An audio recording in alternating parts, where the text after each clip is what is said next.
On-screen, Canadian actor Glenn Ford seemed like the Hollywood everyman.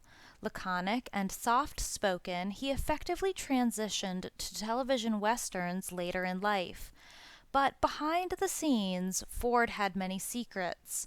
From his time in World War II to his many Hollywood romances, Ford lived a life marked by both glamour and heartbreak. Glenn Ford was born Gwilyn Samuel Newton Ford on May Day 1916 in a working class town in Quebec, Canada. His name reflected the homogeneous Welsh heritage of the region, which has largely been invaded by Indians. Ford had a comfortable upbringing. Ford's father was a railroad executive. His mother was Hannah Wood. Ford was a great nephew of the Dominion of Canada's first Prime Minister, Sir John A. Macdonald, and was also related to America's eighth President, Martin Van Buren. In 1922, when Ford was 6, the family immigrated southwest across the border into the United States, first to Venice, California, and then to Santa Monica, west of Los Angeles. Ford's father became a motorman on a tram streetcar for the Venice Electric Tram Company, a job he held until he died at the age of 50 in 1940 when Ford was 24. A year earlier, at the age of 23, Ford renounced his Canadian citizenship and became an American. Drawn to theater at Santa Monica High School, Ford's father encouraged him to become a Renaissance man, and Ford did so, learning how to fix his own cars, windows, and air conditioners. At first, Ford worked as a stage manager until he realized he'd make 10 times as much as an actor than he ever would, and he could show off his horsemanship skills. Columbia Pictures studio head Harry Cohen, the meanest man in Hollywood who regularly issued death threats, was looking to hire his own stable of stars after years of accepting cast-offs from other more profitable studios. But Cohen was cheap. He wanted actors who were young, attractive, and talented, but not famous. Glenn Ford fit the bill and was hired in 1939. His stage name came from his father's hometown of Glenford, Alberta. Ford was in the budgeted The Lady in Question 1940, which co-starred Rita Hayworth. This was a well-received courtroom drama in which Ford plays a young man who falls in love with Rita Hayworth when his father tries to rehabilitate her in their bicycle shop. Directed by Hungarian émigré Charles Vidor, the two rising young stars instantly bonded and developed a lifelong romance. Hayworth was married to her first abusive husband, Edward C. Judson, at the time of their co-starring, and you can learn more about this marriage in her video on this channel. Cohen offered Ford a contract and pitted Ford against other young stars, including William Holden. Cohen assumed people were just as mean as he was, with his electric chairs in the Columbia executive dining room that he held the button to, and his frequent listening in on the studio switchboard. He assumed Ford and Holden would go to any lengths to destroy each other. But the two men had a lot in common. They both moved to California at young ages and had respectable working parents. They became friends and starred in 1941's Texas. Ford made his feature film debut in the 1939 drama Heaven with a Barbed Wire Fence. The experience should have felt like a triumph, but it wasn't. The film's director, Ricardo Cortez, real name Jacob Krantz, bullied Ford the whole time. The harassment culminated in an incident where Cortez dressed Ford down in front of the whole crew, telling him he was a bad actor and he wished he'd never hired him. Cortez, or Krantz's strategy, echoed Cohen's, who insulted his star's sexuality repeatedly. Ford neither forgave nor forgot the incident. He briefly left Hollywood after the harassment. However, years later, when his star had ascended, he ran into Cortez at a Los Angeles restaurant. Remembering his humiliation at the hands of the director, Ford narrowly attacked Cortez. Cortez then moved to New York City. Columbia Pictures head Harry Cohen couldn't figure Ford out, but thought he was a safe bet in The Lady in Question. In this 1941 film, he appeared opposite Hayworth and starlet Evelyn Keyes, and had affairs with both women. Cohen may not have given Ford any more shining opportunities to make a star of himself, but someone else saw the young actor's potential. Director John Cromwell cast Ford in the 1941 World War II drama So Ends Our Night, and the film was a huge hit. The landmark film was Ford's breakout role, with many critics saying he stole the show from his Oscar-nominated co-stars, and the critics weren't the only ones who noticed. The President of the United States, Franklin Delano Roosevelt, arranged for a private screening of the film in the White House. FDR must have been thrilled at the overt anti-Nazi film to justify his departure from tried and true American isolationist policy.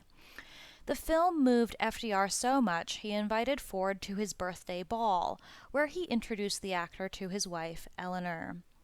The experience dazzled the young actor. When he went home after the ball, he immediately registered as a Democrat, just like Rita Hayworth.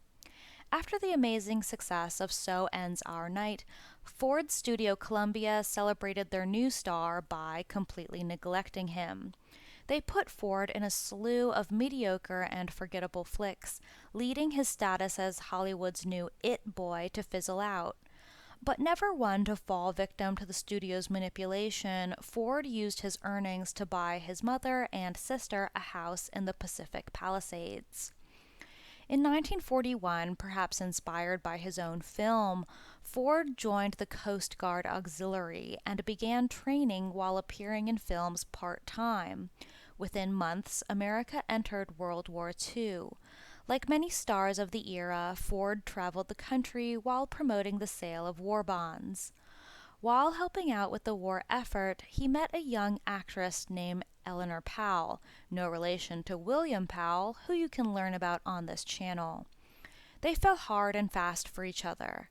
But after a full year of USO events and middle movies, Ford was frustrated. While in the middle of filming the 1943 film Destroyer, Ford enlisted in the United States Marine Corps Reserve, leaving his friends and family shocked and his studio in the lurch. His friend Holden had signed up for the United States Army, so why not join the Marines? When Ford volunteered, he forced Columbia to plead with the Marines for 4 more weeks of time so that they could complete 1943's Destroyer. Ford capped it all by proposing to Powell, who made an impulsive move of her own. While she had her own career, she announced she was going to stop acting in order to support her husband. He was married in his Marine Corps uniform. When the Marine Corps had Ford training at their base in San Diego, he quickly found his footing and a newfound confidence away from the tricks of Cohen. The Marine Corps offered him a position as an officer, but Ford humbly insisted he work his way up the ranks instead. By the time he finished training, he'd earned numerous honors and the rank of sergeant. Ford joined the Marine Corps at the same time his friend William Holden joined the Army Air Corps. They were both so dedicated to the Allied cause that they were willing to give up their movie careers for it. Both actors were convinced that by the time they returned, their fans would have forgotten them, and the real stuff, family, country, God, was what mattered. Eleanor was pregnant with their first child, and Ford was headed for officers' training school, but he fell ill and was diagnosed with duodenal ulcers.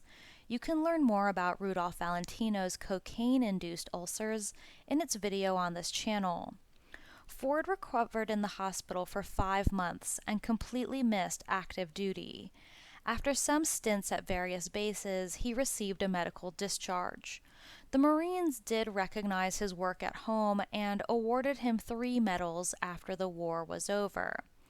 Ford's first movie after the end of World War II was the film noir Gilda. He starred with Rita Hayworth, married to Orson Welles as of 1943, playing the femme fatale. Cohen bugged Hayworth and Ford's dressing rooms. When the noise operators tipped Hayworth and Ford off, they knew they had to tread carefully in their affair. Cohen disliked Orson Welles and his golden boy status in Hollywood, and he was repeatedly bamboozled by Ford. Gossip magazines began publishing rumors about Ford and Hayworth's behind-the-scenes activity. Cohen was furious, losing control of his two stars, and constantly demanded that Ford stop the affair. He may have even informed Ford's wife. Cohen continued the practice of recording his studio stars, and later Ford would take what he learned from the experience and film and record his own phone calls, as well as keep a meticulous diary, which recorded 146 women he slept with, including Marilyn Monroe and Hayworth. Hayworth went back to her little family when shooting was over, and Ford experienced the birth of his son Peter in 1945. On the set of 1952's The Green Glove, filmed in Paris, France, Ford realized how deep his feelings were for his co-star Geraldine Brooks. He knew he was in serious trouble. His name had appeared in the gossip magazines a little too often, starting with Gilda, and his career was suffering. Still, he couldn't help himself, and he took his shot, only to be met with the cold shoulder. Brooks was married. Ford had been rejected by women before, but this time was different. He was away from home and his young son. He had left Rita Hayworth. He was filming in Nice, and one night after some hard partying, he packed his bags and decided to join the French Foreign Legion. He intended to not only run away from his film career, but also his wife and young son.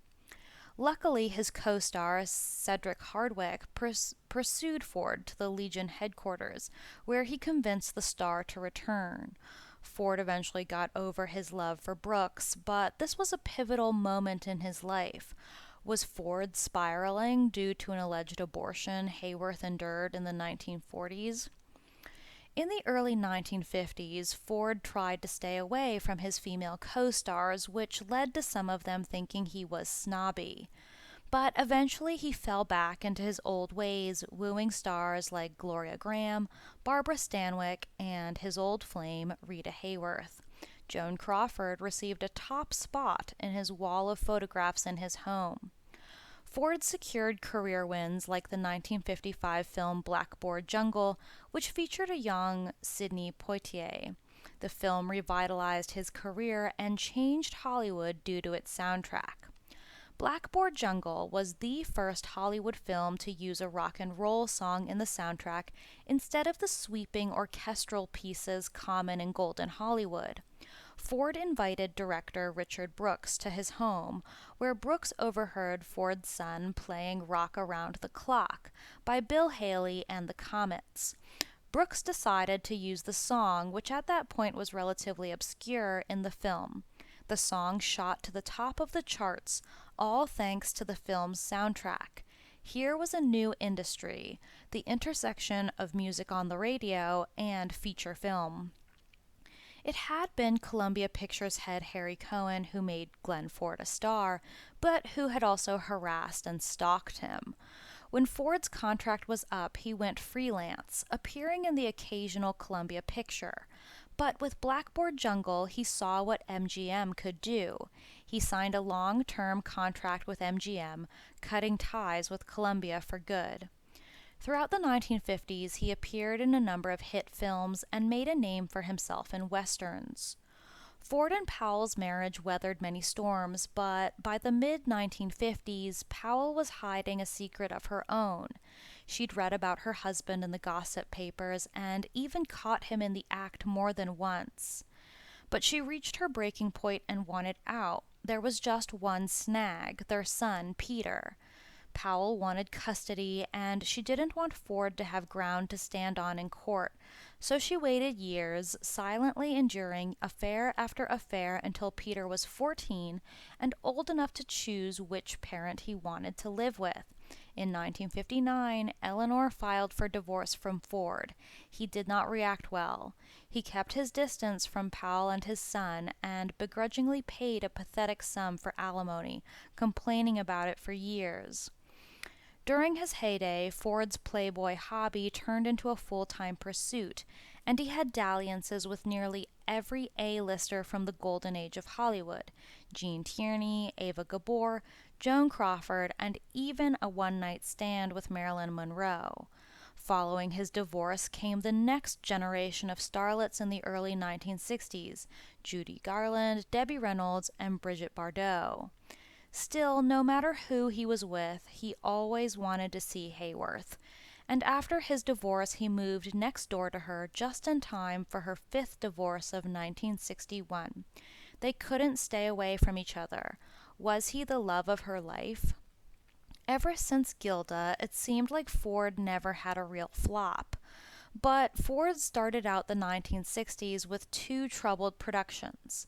First, there was 1960's Cimarron, a big-budget Western based on a Pulitzer Prize-winning book that was a total flop, and then 1962's The Four Horsemen of the Apocalypse, an even bigger flop directed by Minnelli that did not capture the magic of the Valentino original.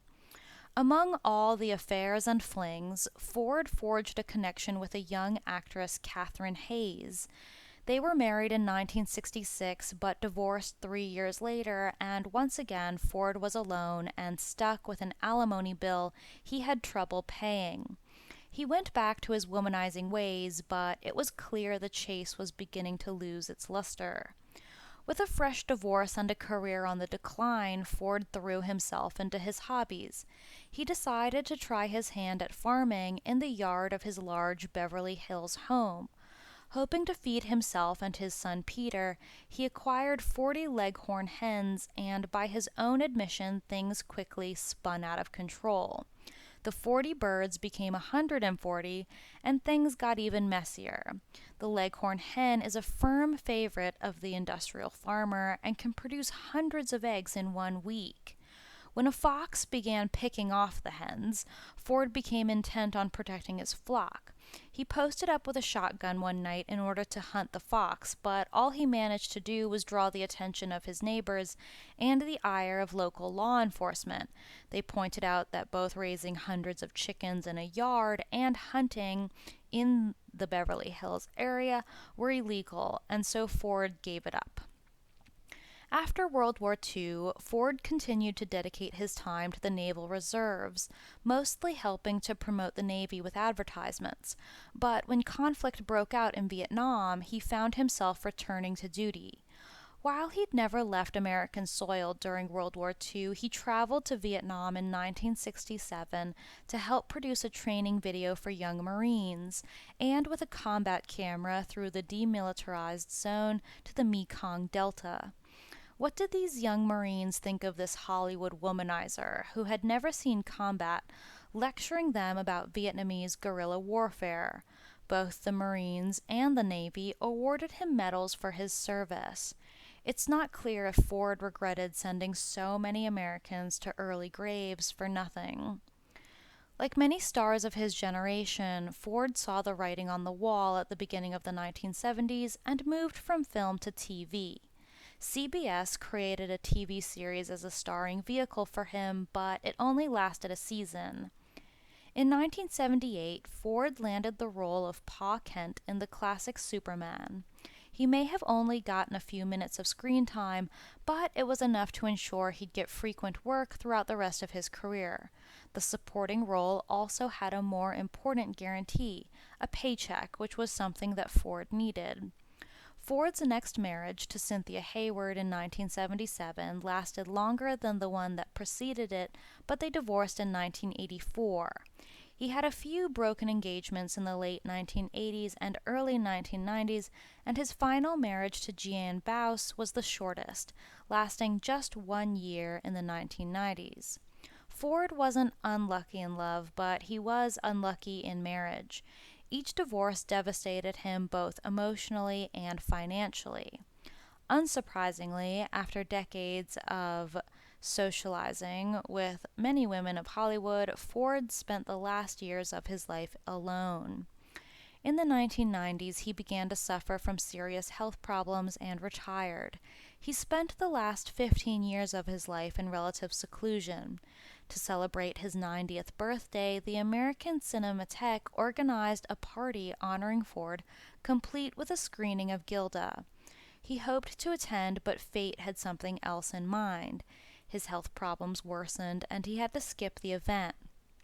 Anticipating that his health might prevent his attendance, Ford recorded a special filmed message for the audience, which was screened after a series of in-person tributes from friends, including Martin Landau, Shirley Jones, Jamie Farr, and Debbie Reynolds.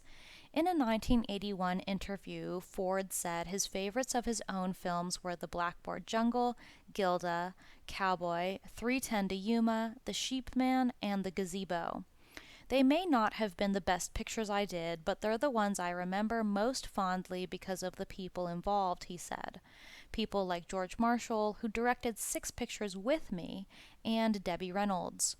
Asteroid 3852 Glenn Ford is named in honor of Ford. Ford was listed in Quigley's annual list of top 10 box office champions in 1956, 1958, and 1959, topping the list in 1958. For 10 consecutive years from 1955 through 1964, he was listed among Quigley's list of the top 25 box office stars. Glenn Ford passed away at his home in Beverly Hills on August 30th, 2006. He was 90 years old. The tributes poured in, and his many co-stars and friends sent touching remembrances. But soon after Ford's death, some of the dark secrets he'd hidden for years came out. They came from a surprising source, his son Peter. Their relationship had been tumultuous over the years, but in the time leading up to Ford's passing, he'd shared his stories with his son, and Ford didn't mince any of the nitty-gritty details. In 2011, Peter Ford published Glenn Ford, A Life, and the scandalous book took tell-all to the next level.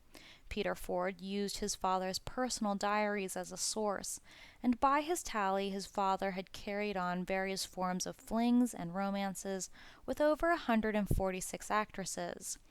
There was more to Ford's diaries than just his romantic tallies. They revealed the gut-wrenching details of his relationship with Rita Hayworth.